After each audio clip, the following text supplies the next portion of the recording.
जादुई थाली की कहानी। किसी गांव में रामेश्वर नाम का एक साधु रहा करता था। वह बड़ा ही भला आदमी था। अपने साथ बुराई करने वालों के साथ भी वो हमेशा भलाई ही करता था। गांव के किनारे एक छोटी सी कुटिया में अकेला ही रहता। अपने घर आने वालों की खूब खातिरदारी करता, ध्यान रखता और अच्छा अच्छा खाना खिलाता था। गर्मियों के दिन थे, खूब गर्मी पड़ रही थी और लू चल रही थी। एक आदमी दोपहर में कहीं जा रहा था, लेकिन ज्यादा गर्मी होने और लू लगने से वह रामेश्वर की कुटिया के बाहर ही बेहोश होकर गिर पड़ा। रामेश्वर ने जैसे ही देखा कि उसकी कुटिया के बाहर कोई बेहोश पड़ा है, तो वो उसे तुरंत अंदर ले गया और उसकी सेवा में लग गया। उसे पानी पिलाया, सर पर गीला कपड़ा रखा और हाथ के पंखे से काफी देर तक हवा की। तब जाकर उसे होश आया। होश आने पर उस आदमी ने रामेश्वर से कहा कि मैं बहुत भूखा हूँ, कृपा करके कुछ खाने को दे दीजिए।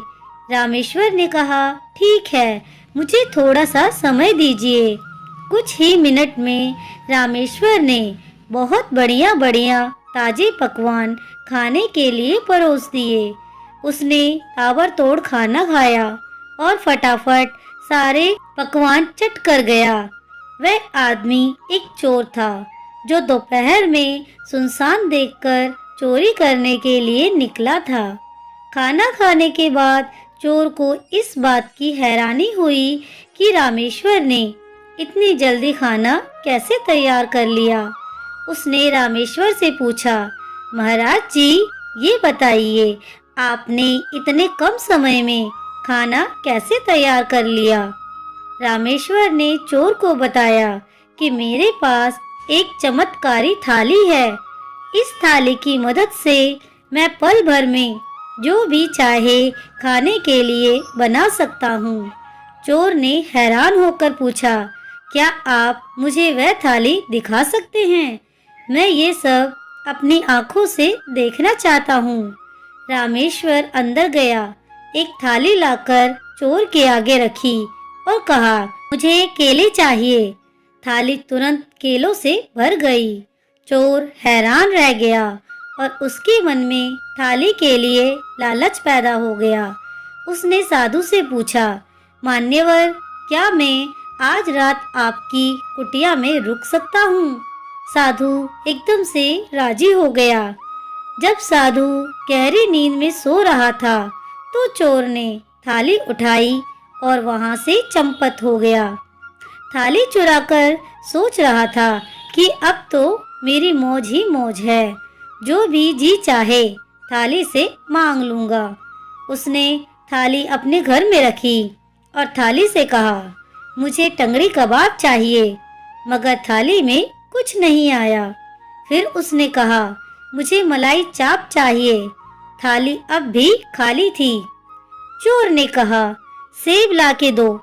थाली में फिर भी कुछ नहीं आया। चोर को जितनी भी खाने की चीजों के नाम याद थे, उसने सब बोल डाले, लेकिन थाली खाली की खाली ही रही। चोर तुरंत भागता हुआ थाली लेकर साधु के पास गया और बोला, महात्मा, भूल से मैं आपका बर्तन अपने साथ ले गया, मुझे माफ कर दीजिए, अपना बर्तन वापस ले लीजिए। रामेश्वर बिल्कुल नाराज नहीं हुआ। बर्तन लेकर रामेश्वर ने उसी समय कई अच्छे पकवान बर्तन से देने को कहा और बर्तन में तुरंत वह आ गए। रामेश्वर ने चोर को एक बार फिर से बढ़िया खाना खिलाया।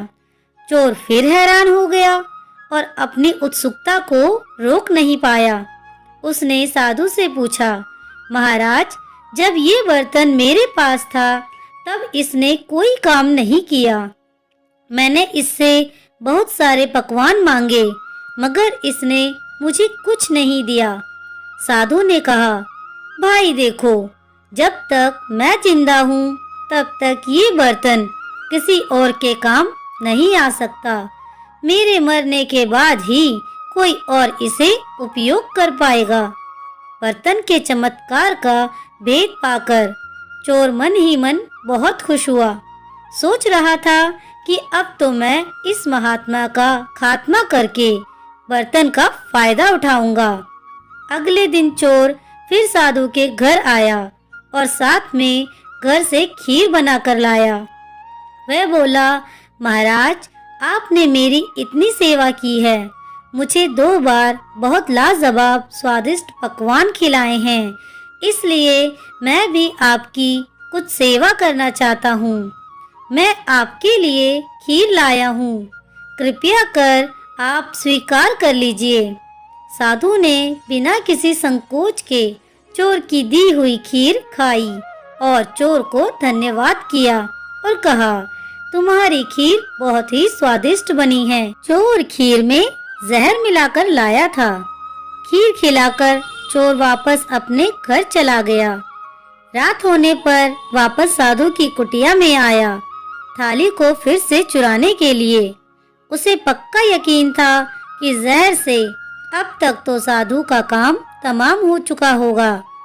चोर जैसे ही थाली की ओर बढ़ा तो उसे किसी चीज से ठोकर लगी। आवाज सुनकर रामेश्वर ने आंखें खोली और उठकर चारपाई पर बैठ गया। बोला, कौन है भाई? चोर की हैरानी का तो ठिकाना ही नहीं रहा। वह बड़ी हैरानी से बोला, महाराज, आप अभी तक जीवित हैं? साधु बोला, क्यों भाई, तुमने ये कैसे सोच लिया कि मैं जीवित नहीं हूँ? चोर ने कहा, मैंने दोपहर में आपको जो खीर खिलाई थी उसमें बहुत तेज जहर मिला हुआ था। मैं तो यही सोच रहा था कि जहर के असर से आप मर चुके होंगे। साधु ने कहा, देखो भाई, मैं निस्वार्थ भाव से लोगों की खूब सेवा करता हूँ और सच्ची निष्ठा से भगवान का जप भी करता हूँ, साथ ही योगाभ्यास भी करता हूँ। इसलिए मुझे ये आशीर्वाद प्राप्त है कि कितना भी तेज जहर क्यों ना हो, मैं उसे आसानी से पचा सकता हूँ। किसी भी जहर का मुझ पर कोई असर नहीं होगा। चोर ने निराश होकर कहा, महाराज, मैं तो आपको मारकर आपकी थाली का लाभ लेना चाहता था, लेकिन मेरी ये इच्छा पूरी नहीं हुई। संत ने कहा, भाई, मैं इसमें क्या कर सकता हूँ? तुम्हारी किस्मत ही अच्छी नहीं है। बोलो, अगर भूख लगी हो तो खाने का प्रबंध करूँ। चोर बड़ा शर्मिंदा हुआ। बोला, महाराज, मैं तो आपको धोखे से मारना चाहता था, मगर फिर भी आपने मुझसे नफरत नहीं की। उल्टा आप तो मेरे साथ बहुत अच्छा व्यवहार कर रहे हैं। ये बात मुझे बहुत ही अजीब सी लग रही है। साधु ने कहा, भाई, इसमें क्या अजीब बात है? अच्छाई करना मेरी आदत है, बुराई करना तुम्हारी आदत है। तुम बुराई करना नहीं छोड़ पा रहे हो, मैं अच्छाई करना नहीं छोड़ सकता। तुम अपनी आदत से लाचार हो, मैं अपनी आदत से लाचार हूँ। इस कहानी से यही शिक्षा मिलती है कि हमारी परिस्थितियाँ चाहे जैसी भी हो, लेकिन कभी अपनी अच्छाई का मार्ग नहीं छोड़ना चाहिए। दोस्तों, आपको ये कहानी कैसी लगी मुझे कमेंट करके ज़रूर बताएं। अगर कहानी अच्छी लगी हो तो प्लीज़ इसे लाइक, शेयर और मेरे चैनल को सब्सक्राइब करना ना भूलें। कहानी सुनने के लिए आप सभी का बहुत बहुत धन्यवाद।